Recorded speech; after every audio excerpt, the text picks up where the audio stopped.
Election കഴിഞ്ഞുള്ള ആദ്യ പ്രതികരണത്തിലേക്ക്, വാർത്താ സമ്മേളനത്തിലേക്ക് സഖാവ് MP ഗോവിന്ദൻ പ്രത്യക്ഷപ്പെടുകയാണ്. അദ്ദേഹത്തിൻ്റെ വാദമുഖങ്ങളും അഭിപ്രായമൊക്കെ നമുക്ക് കേൾക്കാം. കേരളത്തിലെ ചില മാധ്യമങ്ങളും ചില പാർട്ടികളുമെല്ലാം വലിയ രീതിയിലുള്ള ആവേശ പ്രചരണം ഇലക്ഷൻ കഴിഞ്ഞ ആ നിമിഷം മുതൽ ആരംഭിക്കുകയുണ്ടായി. അതിന് അവർ പറഞ്ഞ കാര്യം വോട്ടിംഗ് ശതമാനത്തിലുണ്ടായ വർധനവ് ഭരണവിരുദ്ധ വികാരത്തിൻ്റെ തെളിവായിട്ട് പറഞ്ഞുകൊണ്ടാണ് 100+ലേക്ക് UDF ഭരണത്തിലേക്ക് പോകുന്നു എന്ന പ്രചരണ പ്രവർത്തനം ആരംഭിച്ചത്. എന്നാൽ വസ്തുതാപരമായ കാര്യങ്ങൾ പരിശോധിച്ചാൽ ഈ പ്രചരണത്തിനൊന്നും യാതൊരു അടിസ്ഥാനവുമില്ല എന്ന കാര്യം നമുക്ക് മനസ്സിലാക്കാൻ കഴിയും. SIRന് മുമ്പ് 2.84 കോടി വോട്ടർമാരാണ് പട്ടികയിൽ ഉണ്ടായിരുന്നത്. എന്നാൽ പട്ടികയിലെ തീവ്ര പരിഷ്കരണത്തിന് ശേഷം 2.17 കോടി വോട്ടർമാരായാണ് അത് ചുരുങ്ങിയത്. അവരിൽ 78.27% വോട്ടർമാരാണ് വോട്ട് രേഖപ്പെടുത്തിയിട്ടുള്ളത് എന്ന് ചീഫ് ഇലക്ടറൽ ഓഫീസർ കണക്ക് പുറത്ത് വിട്ടിരിക്കുകയാണ്. 2020-21 94 മണ്ഡലങ്ങളിൽ വോട്ടർമാരുടെ എണ്ണം SIRന് ശേഷം കുറയുകയാണ് ഉണ്ടായത്. അതായത് 2021 തെരഞ്ഞെടുപ്പിനെ അപേക്ഷിച്ച് 94 മണ്ഡലങ്ങളിൽ വോട്ടർമാരുടെ എണ്ണം തീവ്ര പരിഷ്കരണത്തിന് ശേഷം കുറഞ്ഞു എന്നാണ് നമുക്ക് കാണാൻ സാധിക്കുക. എന്ന് പറഞ്ഞാൽ ഭൂരിപക്ഷ മണ്ഡലങ്ങളിൽ നടത്തും 94 മണ്ഡലങ്ങളിലും ഏറ്റവും കൂടുതൽ കുറഞ്ഞത്, അത് വലിയ നമ്പറാണ്, 47,647 വോട്ടർമാരുടെ കുറവുണ്ടായത് തിരുവനന്തപുരം മണ്ഡലത്തിലാണ് എന്ന് കാണാൻ കഴിയും.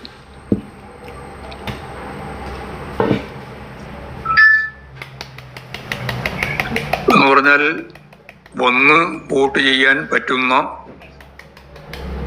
വോട്ടർമാർ ഏറ്റവും അവസാനം പുതുക്കിയ വോട്ടർ പട്ടികയിൽ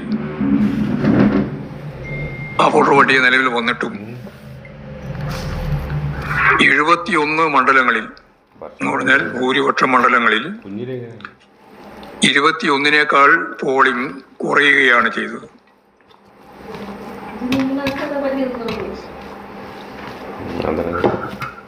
2021 നടന്ന തെരഞ്ഞെടുപ്പിൽ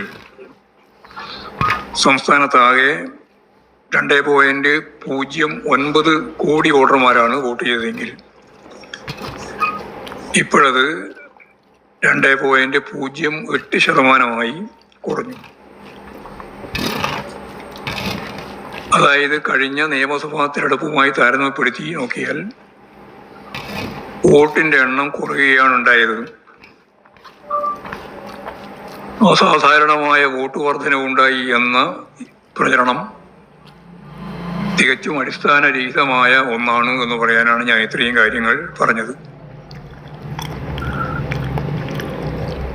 തെരഞ്ഞെടുപ്പ് വിശകലനത്തിലേക്ക് പോകുമ്പോൾ ഈ തെരഞ്ഞെടുപ്പ് UDFകാരും BJPക്കാരും ഇവരുടെ 2 മുന്നണിയും വലിയ രീതിയിലുള്ള പണക്കൊഴുപ്പ്, പണത്തിൻ്റെ സ്വാധീനം ഉപയോഗിച്ച് നടത്തിയിട്ടുള്ള ഒരു തിരഞ്ഞെടുപ്പ് ആണ് എന്ന് കാണാൻ കഴിയും. അതിൽ പണമുണ്ട്, കിറ്റുണ്ട്, സാരിയുണ്ട്, മറ്റു പല സാധനങ്ങളുമായി ഈ രണ്ട് വിഭാഗവും ശക്തിയായിട്ട് വോട്ടർമാർക്കിടയിൽ ഉണ്ടായിരുന്നു. ഉത്തരേന്ത്യയിൽ കാണുന്നത് പോലെയുള്ള ചില വൈകൃതങ്ങൾ എന്ന് പറഞ്ഞാൽ ശരിയായ രീതിയിലുള്ള വോട്ട് പണം കൊടുത്ത് പിടിക്കുന്നത് നേരിട്ട് കാണുന്നൊരവസ്ഥ അതുവരെ കേരളത്തിൽ കാണുകയുണ്ടായി. ഈ രാഷ്ട്രീയ പോരാട്ടത്തിൽ വളരെയേറെ ശ്രദ്ധേയമായ രീതിയിലുള്ള പ്രവർത്തനമാണ് LDFന് വേണ്ടി ഇടതുപക്ഷ ജനാധിപത്യ മുന്നണിയുടെ പ്രവർത്തകർ അതിതീവ്രമായ ചൂടിന് അവർ വ്യാപകമായി ജനങ്ങളെ കാണാനും തുടർച്ചയായി സ്ക്വാഡ് പ്രവർത്തനം നടത്താനും ഒക്കെ അഹോരാത്രം ജോലി ചെയ്യുന്ന നില ഉണ്ടായി. ജോലിയെല്ലാം ഉപേക്ഷിച്ച് തിരഞ്ഞെടുപ്പ് പ്രവർത്തനത്തിലിറങ്ങിയ നേരത്തെ പറഞ്ഞതുപോലെ തിളച്ചു കൊണ്ടിരിക്കുന്ന വെയിലത്ത് എല്ലാ പ്രയാസങ്ങളും സഹിച്ച് പ്രവർത്തിച്ച ലക്ഷക്കണക്കിന് പ്രവർത്തകരെ ഞാൻ ഈ സന്ദർഭത്തിൽ അഭിവാദ്യം ചെയ്യുകയാണ്. അവരെല്ലാം നടത്തിയിട്ടുള്ള ത്യാഗപൂർണമായ പ്രവർത്തനത്തിന് അതിൻ്റെതായ റിസൾട്ട് ഉണ്ടാവുമെന്ന കാര്യത്തിൽ യാതൊരു സംശയവും ഇല്ല.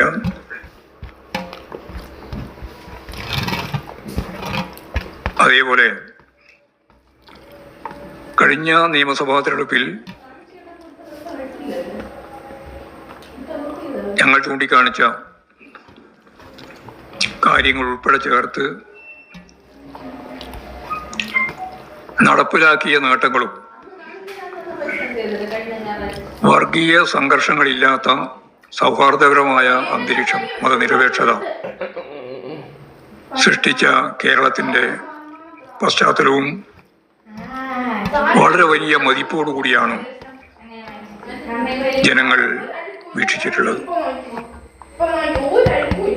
അതുകൊണ്ട് തന്നെ സർക്കാർ തുടരണമെന്ന കാഴ്ചപ്പാട് പൊതുവിൽ ജനങ്ങളിൽ ഉണ്ടായിട്ടുണ്ട്. LDF ഉയർത്തിപ്പിടിക്കുന്ന രാഷ്ട്രീയ നിലപാടുകൾക്ക് വലിയ അംഗീകാരം നൽകുന്ന സ്ഥിതിയും ഉണ്ടായി. ഇതിന്റെ അടിസ്ഥാനത്തിൽ തെരഞ്ഞെടുപ്പ് വിശകലനം ചെയ്യുമ്പോൾ കഴിഞ്ഞ രണ്ട് തെരഞ്ഞെടുപ്പിലും 2016 2021 ഇടതുപക്ഷ ജനാധിപത്യ മുന്നണിക്ക് 90-ൽ കൂടുതൽ സീറ്റുകൾ ലഭിച്ചുകൊണ്ടാണ് അധികാരത്തിൽ വരാൻ സാധിച്ചത്. ഇപ്രാവശ്യവും ഞങ്ങൾ വിശദമായിട്ട് പരിശോധിച്ചപ്പോൾ 90 സീറ്റുകളിൽ കൂടുതൽ നേടി കഴിഞ്ഞ രണ്ട് പ്രാവശ്യം പോലെ തന്നെ വൻ ഭൂരിപക്ഷത്തോടെ ഇടതുപക്ഷ ജനാധിപത്യ മുന്നണി അതിന്റെ 3ാം ടേമിലേക്ക് കടക്കും എന്ന കാര്യത്തിൽ യാതൊരു സംശയവും ഇല്ല. ഈ കാര്യം കഴിഞ്ഞ ഈ മാസം 9-ന് ജനങ്ങൾ നിശ്ചയദാർഢ്യത്തോടുകൂടി തീരുമാനിച്ചു കഴിഞ്ഞു എന്നുള്ളതാണ് സത്യം. ദാരിദ്ര്യരഹിത കേരളം സൃഷ്ടിക്കുന്നതിനുള്ള അംഗീകാരം അത് സ്വാഭാവികമായും ഈ തെരഞ്ഞെടുപ്പിൽ സ്വാധീനിച്ചിട്ടുണ്ട്. ഞാനിനി ഓരോന്നോരോന്നായിട്ട് വിശദീകരിക്കേണ്ട കാര്യമില്ല, അതെല്ലാം നമ്മൾ തെരഞ്ഞെടുപ്പിന്റെ ഭാഗമായിട്ട് ചർച്ച ചെയ്തതാണ്. പോളിംഗ് കഴിഞ്ഞതിന് ശേഷം വലിയ അവകാശവാദമാണ് ഞാൻ നേരത്തെ പറഞ്ഞ പോലെ UDF നേതാക്കളും ഒപ്പം ചില മാധ്യമങ്ങളും മുന്നോട്ടേക്ക് വെക്കുന്നത്. കഴിഞ്ഞ നിയമസഭാ തെരഞ്ഞെടുപ്പിന്റെ ഘട്ടത്തിലും ഈ വിശ്രമ ഒഴിവ് സമയത്ത് അല്ലെങ്കിൽ അതിന് കുറച്ച് മുമ്പ് തന്നെ UDFകാർ മന്ത്രിസഭാ രൂപീകരണം പോലും സാങ്കല്പികമായി നടത്തി കഴിഞ്ഞതായിരുന്നു. അന്ന് മുഖ്യമന്ത്രി സ്ഥാനം ഉമ്മൻചാണ്ടിയും രമേശ് ചെന്നിത്തലയും പങ്കുവെക്കും എന്ന കാര്യം അന്ന് ചർച്ച ചെയ്യേണ്ടായിട്ടുണ്ട്. മന്ത്രിമാരുടെ ലിസ്റ്റും പേഴ്സണൽ സ്റ്റാഫിന്റെ അംഗങ്ങളുടെ റിക്രൂട്ട്മെന്റുമെല്ലാം ഉയർന്ന ഉദ്യോഗസ്ഥന്മാരെ സംബന്ധിച്ചിടത്തോളമുള്ള കാഴ്ചപ്പാടെല്ലാം അന്ന് പുറത്തു വന്ന വിവരങ്ങളായിട്ട് നമ്മളെല്ലാം അറിഞ്ഞതാണ്. എന്നാൽ തെരഞ്ഞെടുപ്പ് ഫലം പുറത്തു വന്നപ്പോൾ 99 സീറ്റ് നേടി LDF അധികാരത്തിൽ വരികയാണ് ചെയ്തത്. ഇപ്രാവശ്യവും ചർച്ചകളെല്ലാം നടക്കുന്നുണ്ടെങ്കിലും ഞാനതിൻ്റെ വിശദാംശത്തിലേക്ക് കടക്കുന്നില്ല. ഇപ്പോൾ അവസാനം വെടിനിർത്തി ഹൈക്കമാൻഡ് തീരുമാനിക്കട്ടെ മുഖ്യമന്ത്രി എന്നൊക്കെ തീരുമാനിച്ച് വാർത്താ മാധ്യമങ്ങളിൽ തന്നെ അത്തരം വിവരങ്ങൾ നൽകുന്ന സ്ഥിതി ഞാനും നിങ്ങളെല്ലാം കണ്ടതാണ്. തിരഞ്ഞെടുപ്പ് കമ്മീഷനുമായിട്ട് ബന്ധപ്പെട്ട് എല്ലാവർക്കും വോട്ടവകാശം ഉറപ്പുവരുത്തുന്നതിന് ഉത്തരവാദിത്തമുള്ള ഏജൻസിയാണ് യഥാർത്ഥത്തിൽ തിരഞ്ഞെടുപ്പ് കമ്മീഷൻ. എന്നാൽ തെരഞ്ഞെടുപ്പ് ഡ്യൂട്ടിക്ക് നിയോഗിക്കപ്പെട്ടവർക്ക് വോട്ട് ചെയ്യുന്നതിനുള്ള അവസരം നിഷേധിക്കുന്ന നിലപാടാണ് അവർ സ്വീകരിച്ചത്. 20,000-ലധികം പേർ ഇത്തരത്തിൽ വോട്ട് ചെയ്യാൻ അവസരം ലഭിക്കാത്തവരായിട്ടുണ്ട് എന്നാണ് വ്യക്തമാക്കപ്പെട്ടിട്ടുള്ളത്. ഹൈക്കോടതിയിൽ ഇപ്പോൾ ഇതിന്റെ ഭാഗമായിട്ടൊരു കേസ് നിലവിലുണ്ട്. എത്ര പേർക്കാണ് ബാലറ്റ് പേപ്പർ കൊടുക്കാതിരുന്നത്, വോട്ട് ചെയ്യാതിരുന്നത് എന്നതിന്റെ കൃത്യമായ കണക്ക് പോലും ഇലക്ഷൻ കമ്മീഷന് കോടതിയുടെ മുമ്പിൽ അവതരിപ്പിക്കാൻ സാധിക്കുന്നില്ല. സ്വാഭാവികമായും അതിന്റെ അടുത്ത സിറ്റിംഗിൽ ഈ കണക്കിന്റെ വിശദാംശങ്ങൾ അവർ അന്വേഷിക്കുന്നുണ്ട്. അപ്പോഴാണ് ഞാൻ നേരത്തെ പറഞ്ഞതുപോലെ 20,000-ലധികം പേർക്ക് വോട്ടവകാശം വിനിയോഗിക്കാനായില്ല എന്നുള്ള പ്രശ്നം ഗുരുതരമായി നമ്മുടെ മുമ്പിൽ വരുന്നത്. അതുപോലെ NCC, സ്റ്റുഡൻസ് പോലീസ് തുടങ്ങിയ NSS മേഖലയിലൊക്കെയുള്ള പ്രത്യേകം റിക്രൂട്ട് ചെയ്തിട്ടുള്ള വോളണ്ടിയർമാർ, ഇവരെ സംബന്ധിച്ചിടത്തോളം വോട്ട് അവകാശം ലഭ്യമായില്ല എന്ന പ്രശ്നവും നിലനിൽക്കുന്നുണ്ട്. യഥാർത്ഥത്തിൽ വോട്ടവകാശം ലഭിച്ച എല്ലാവർക്കും വോട്ട് ചെയ്യാൻ അവസരം അനുവദിക്കണം.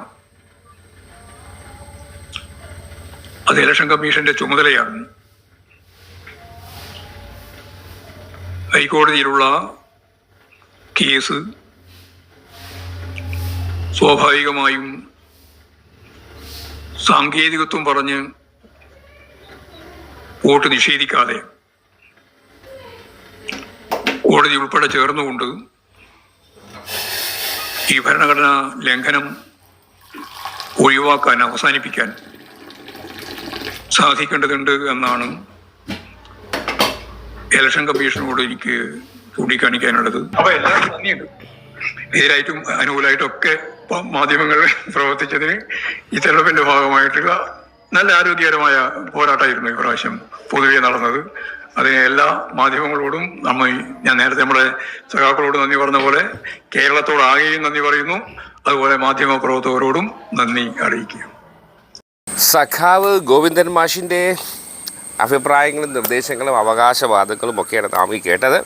എന്തായാലും മെയ് 4 വരെ നമുക്ക് കാത്തിരിക്കാം. കതിരും പതിരും ഒക്കെ തെളിഞ്ഞ് വ്യക്തമായ ഒരു ചിത്രം നമുക്ക് മെയ് 4 ഉച്ചയോടുകൂടി ഏതാണ്ടൊരു പിടി കിട്ടും. എന്തായാലും അതുവരെ നമുക്ക് കാത്തിരിക്കാം.